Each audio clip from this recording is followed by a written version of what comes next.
Et j'ai dit, moi ce que je voudrais, c'est faire venir un éléphant. Une année, Arcurial met à la vente aux enchères un Mirage 2000.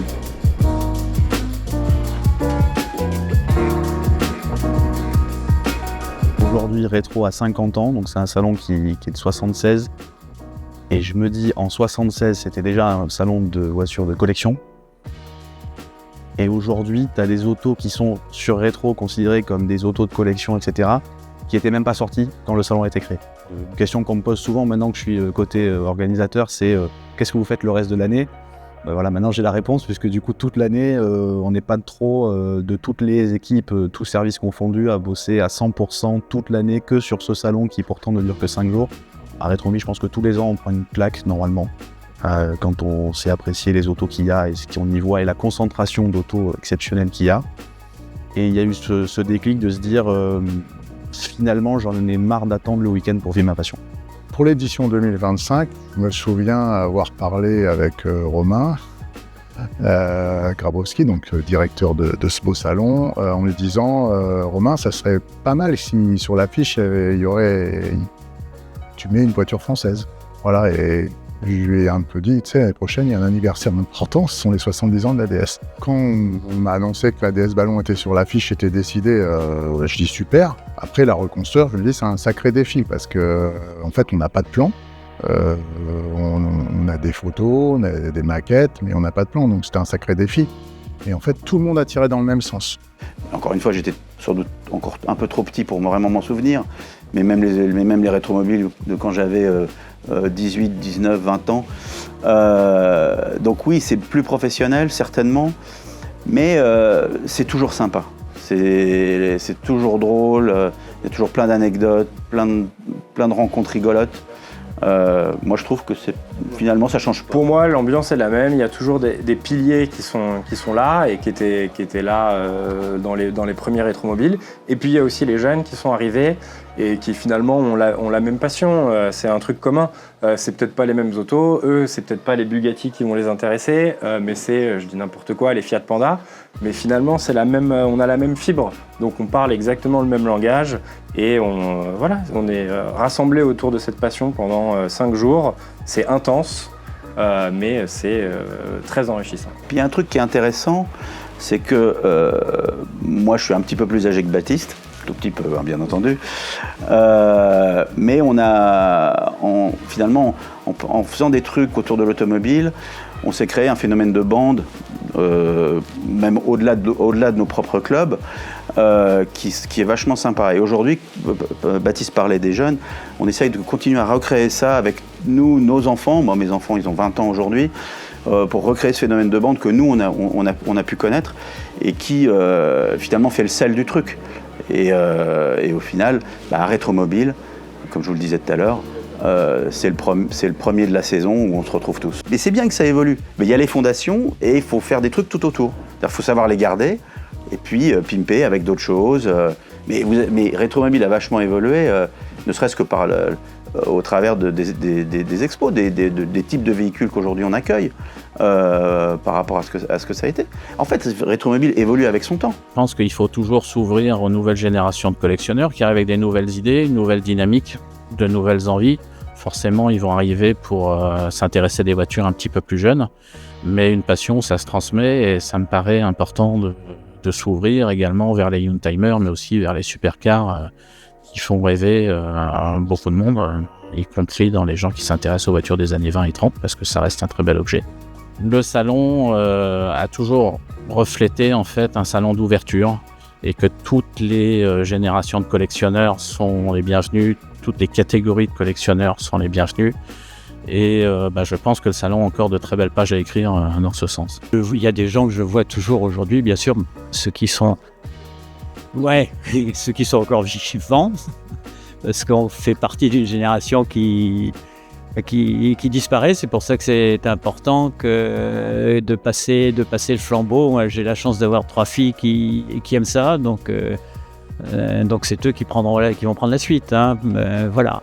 D'une manière ou d'une autre, c'est aussi une transmission parce que ça évite que ça se perde et ça permet que d'autres personnes s'ouvrent à la thématique et donc qu'on protège aussi cet héritage-là des voitures anciennes que nous avons. Après, il faut savoir vivre avec son temps. Tout a une évolution. Le tout, c'est de le faire et dans la bonne ambiance et de la bonne manière. Dans les années 70, ils exposaient déjà des voitures qui avaient 30 ans. Et aujourd'hui, on est en 2025 et on expose aussi des voitures qui ont 30 ans, quoi. C'est bête et méchant. Nous, on est particulièrement attachés aux avant-guerres de par la passion de nos parents, qu'ils ont réussi à nous transmettre, parce que c'est cool. Mais on est aussi attachés aux voitures qu'on a eues dans notre jeunesse. Donc on n'est pas unilatéral comme eux pouvaient l'être dans les années 70. Finalement, on a plus de choix, en fait. On On a les avant-guerres, mais ouais. on a aussi les bagnoles des années 80, parce qu'on était petits et on trouvait ça déjà rigolo, etc. Non, l'évolution, moi, je la vois plutôt pas mal, parce que, effectivement, ça suscite toujours autant d'intérêt. C'est ça qui est assez rigolo. Et quelle que soit finalement la période des automobiles, ça suscite l'intérêt. Et on peut avoir une petite Mini ou une Ferrari 250. Il y a toujours des mecs autour.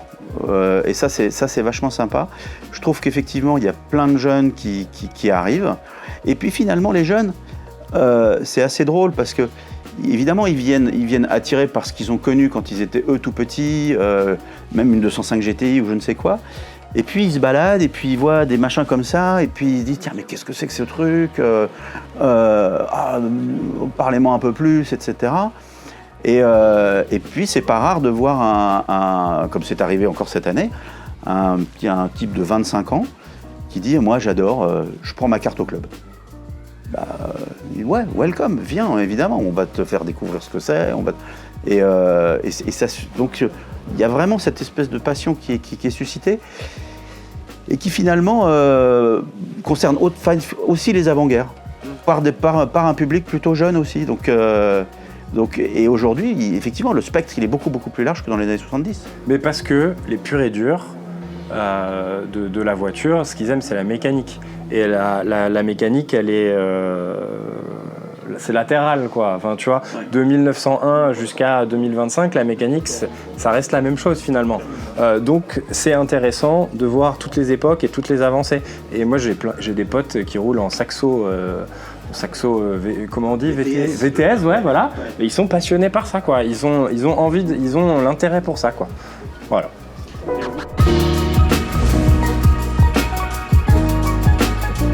C'était notre camarade Gotham Sen, Alors, ça.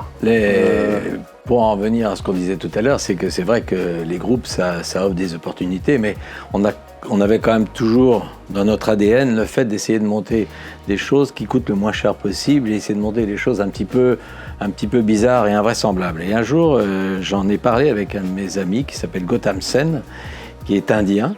Et on parlait de voitures de Maharaja, et puis je lui ai dit moi, j'aimerais un jour faire une exposition sur des voitures de Maharaja. Le problème, c'est qu'il y en a très peu en Europe, et elles sont là pour la plupart, quelques-unes aux États-Unis et quand même en Inde. Et il me dit, écoute, moi je peux t'aider parce que je sais où sont les voitures. J'ai dit, le problème, c'est que tout ça, ça a un coût. Parce qu'il faut faire venir les voitures, il y a le transport, il y a l'assurance, il va falloir loger les gens, etc. Et on se regarde, et puis je ne sais pas comment on en est venu à avoir cette idée commune tous les deux.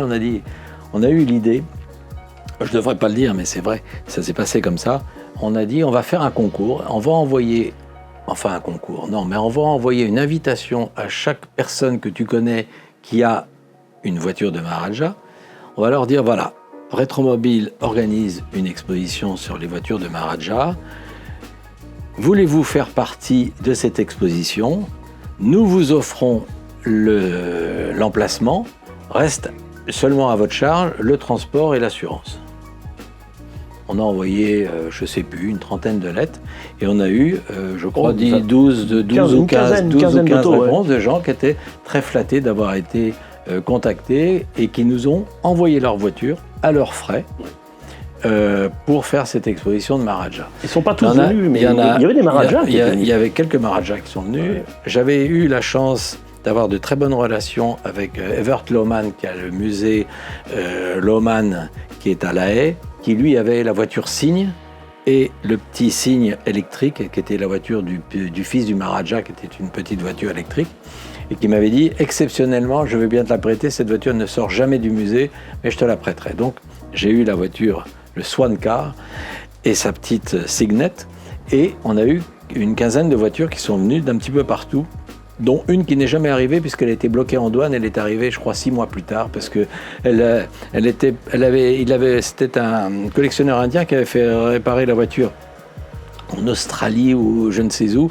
Et donc, il avait renvoyé la voiture directement d'Australie. Or, il aurait fallu qu'elle reparte en Inde pour qu'elle soit redédouanée et qu'elle revienne ici. Donc, la voiture, elle n'est jamais arrivée. Mais c'est bon, on a fait 100. Et quand il y a eu toutes ces voitures, je dis, mais moi, Maharaja, c'est éléphant. Et j'ai dit, mais moi, ce que je voudrais, c'est faire venir un éléphant pour la presse. Et on va faire une photo avec un éléphant et les voitures de Maharaja. Alors, chez Comexposium, on s'est dit, lui, il va falloir l'interner. Mais j'ai dit, encore Jean-Claude Madier, je lui en parle. Il me dit, mais t'es fou? Je dis, non, je trouve que c'est bien. Il me dit, oui, mais c'est compliqué. Demande à quelqu'un de l'agriculture ce qu'il faut faire pour avoir des animaux vivants dans un salon. Je suis allé au ministère de l'Agriculture et là, je leur ai dit, voilà, je vais faire venir un éléphant dans un salon. Il y aura un petit peu de public, mais il y aura surtout de la presse. On m'a dit, ça c'est hors de question, c'est pas possible. Ou alors l'éléphant, il faut qu'il soit dans une cage. J'ai dit, oui, mais s'il est dans une cage, ça n'a plus beaucoup d'intérêt. Non, mais on ne vous donnera pas l'autorisation, puisque s'il n'est pas enfermé, ça ne marche pas. Je téléphone au Cornac, qui était propriétaire de l'éléphante, d'ailleurs, qui était une éléphante. Et je lui dis, voilà, on me dit qu'ils ne veulent pas, puisqu'il faut que ça soit dans une cage. J'ai dit, vous savez, un éléphant, même s'il est dans une cage, s'il veut sortir, il sort. Donc ça ne sert à rien. Mais il me dit, je vous promets que lui, enfin elle est très calme, il n'y aura pas de problème. Donc je suis allé voir Jean-Claude. J'ai dit, écoute, Jean-Claude, moi, je vais faire venir l'éléphant, mais je n'aurai pas d'autorisation. Il me dit, ouais, d'accord, ok, on y va. Donc je fais venir l'éléphant la veille. Et donc il a dormi sur le long du hall 1 à la porte de Versailles. Il avait pris ses précautions. Le matin, sachez qu'un éléphant, il a bu 100 litres d'eau pour se rafraîchir avant de rentrer dans le hall. Et le Cornac m'avait dit, il ne faut pas qu'il reste plus d'1h30 parce qu'après, on peut avoir des dégâts. J'avais compris lesquels. Petite envie pressante. J'avais compris lesquels. On avait préparé des rouleaux de moquette au cas oui. où la bête s'épanche. On a mis de la rechange. Et en fait, ça s'est bien passé. Elle était mignonne comme tout. Ça s'est bien passé. Je suis même sorti d'ailleurs à dos d'éléphant du parc. Et on a fait des photos de l'éléphant devant le cygne et au milieu des voitures de Maharaja. Et ça, je trouve que ça a été... Malheureusement, on n'a pas pu l'annoncer à la presse, puisque comme c'était interdit, on n'a pas pu l'annoncer publiquement. Donc on a eu quelques personnes de la presse qui étaient là, mais on n'a pas eu toute la presse qu'on aurait pu avoir si on avait eu l'autorisation. Mais comme quoi, il faut de temps en temps transgresser la loi et il faut oser. Et le risque était très faible, parce que cet éléphant, il a l'habitude. Moi, j'avais vu, et ça fait un peu cliché, mais je l'avais vu au milieu de porcelaine dans un magasin où il se baladait dans un grand supermarché. Il se baladait, c'était calme. Et c'était l'éléphant qui, l'année précédente, avait appuyé sur le bouton pour illuminer les grands magasins à Paris. Donc, mais comme quoi, c'est assez amusant de faire des choses, disons, interdites. Mais il y avait... Mais le risque était très faible et puis c'était très bien, on a bien rigolé. Mais comme quoi on peut monter des expos avec des petits subterfuges et puis on s'était adressé à une catégorie de gens pour qui c'était pas le montant de la somme n'était pas très important. Ils étaient plus honorés d'avoir leur voiture à Rétromobile. Donc grâce à ça, on a eu une voiture qui est arrivée d'Amérique du Sud, une voiture d'Inde, enfin c'était d'Angleterre, il y en a eu partout. Donc médiatiquement, ça a été un bel événement. Une année, Arcurial met à la vente aux enchères un Mirage 2000. Un Mirage 2000, donc une équipe, en plus, vendue par l'armée. Bon, ils avaient enlevé le réacteur, mais il était complet et tout, superbe.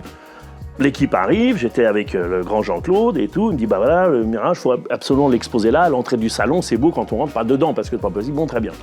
Bon. Nous, on va qu'à nos occupations, on monte tout le salon, tout ça. Je sais pas, le soir et tout, je dis, bon, ben, je vais à l'entrée, bon, les camions de l'armée de l'air étaient partis avec les grues, tout ça était parti. Pas de Mirage. Je me dis, il est où? Je fais le tour avec Jean-Claude, rien, et derrière la coursive où il garait les fenêtres, il l'avait mis là, il dit... Et après, j'ai su parce qu'elle me dit, ah ben non, comme il pleuvait, on l'a monté là-bas à l'abri, sous périphérique. Mais c'est pas du tout là. Donc, je dis rien, je dis bon, oh là là. En plus, le lendemain, on repasse et tout, je retéléphone à l'équipe, il me dit ah ouais, mais alors faut redémonter les ailes, il faut ramener une grue. Je dis, oh la galère. Et je regarde un pneu avant à plat. Je dis, puis en plus, il y a un pneu avant à plat et tout. Il me dit, ah là, faut mettre un gaz spécial et tout. Tout ça, il devait être 8h du matin, tu vois. Puis je jouais avec le grand Jean-Claude. Je dis, bon. Il me dit, on va le faire nous-mêmes. Je dis, bah oui, comme d'habitude, on va rien dire. On va chercher une pompe, on gonfle au gaz spécial avec une pompe, une vieille pompe à pneu. On gonfle la roue avant du Mirage. Je l'accroche derrière le vieux Toyota avec un bout de ficelle. Mon Jean-Claude derrière avec une cale de bois. Et on a retraversé toute l'allée avec le Mirage derrière le Toyota. On l'a foutu à l'avant, là où il fallait, on l'a calé. Le lendemain arrive bien sûr les grues de l'armée de l'air, lui dit « Mais où le Mirage ?» Je dis « Bah c'était un Mirage, je lui fais. » Je dis « Mais non, vous l'avez mis là. Vous aviez une équipe spécialisée ?» Bah, bien sûr, on a toujours des équipes spécialisées, monsieur. On n'est pas des guignols. Il reste du gaz. J'adore ce genre de truc. Mais c'était un Mirage, il a disparu, c'était un Mirage, monsieur. Mais rigolez pas les militaires.